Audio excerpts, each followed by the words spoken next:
Hello लोगोफोर बयनिसिमबो आंनि गोदान चेनेलाव फिन खेब बरायहरबाय आरोना।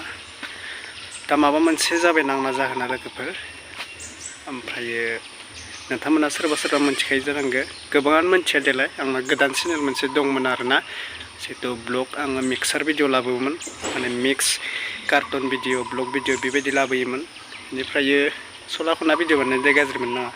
बेनिफ्राय लोगोफोर माने मोनसे माबायाव आङो मिया हराव माबा मोनसे भिडिअ होदोंमोन आरो आंना ब्लग भिडिअ माबायाव दुगैनाय आरोना, दुगैनायथ' नङा, दैमायाव आं आथिं सुनाय। बेनिफ्राय बे साइडथि माने सासे मानसि दंमोन आरोना, गथ' 5 बोसोरसोनि। ओमफ्राय आं नायसनदिया नालाय, भिडिअबो गोजाननिफ्राय नुहुरा, लं थं दुगैदोंमोन आरोना, गथ' फिसा 5 बोसोरनि। ओमफ्राय बेयावनो आंना चेनेला माने स्ट्राइकबो नाङाखै, डाइरेक्टलि पारमानेन्ट माने डिलिट खालामबाय आरोना इउटुबा आंनि ब्लग चेनेलखौ। दा गोबां दुखु नांदों आरोना, आंना मनिटाइज जानो सानथामल' बाखिमोन आरोना, मनिटाइज जानो।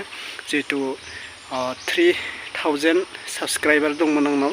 दायो गोबां लस खालामना लाबाय आरोना आङो। माने बे गथ'खौ आं नुसनदिया आरोना, माने लं थं दुगैबाय थादोंमोन गोजानाव। आङो मानो डिलिट जाखो होननानै भिडिअखौ मोजां नायफिनबासो नुबाय जे माने गोजानाव सासे गथ'आ दुगैबाय दंमोन आरोना। दा इउटुबनि रुल्सआ ओरैनो नालाय, माबा मोनसे भुल खामानि मावबा डाइरेक्ट स्ट्राइक एबा डिलिट खालामखायो चेनेलफोरखौ। थिग बेबायदिनो आंनिखौबो डिलिट खालामबाय आरोना। दा आंनिफ्राय मोनसे रिकुवेस्ट लोगोफोर, नैबे चेनेलाबो गोदान खुलिबाय आङो, बेयाव गासिबो साबस्क्राइब खालामना लागोन होननानै गासिखौबो बुंहरनाय जाबाय आरोना। नैयावबो ब्लग भिडिअ नुनो मोनगोन दे, नैबे चेनेलखौनो साबस्क्राइब खालामना लादो आरोना गासिबो।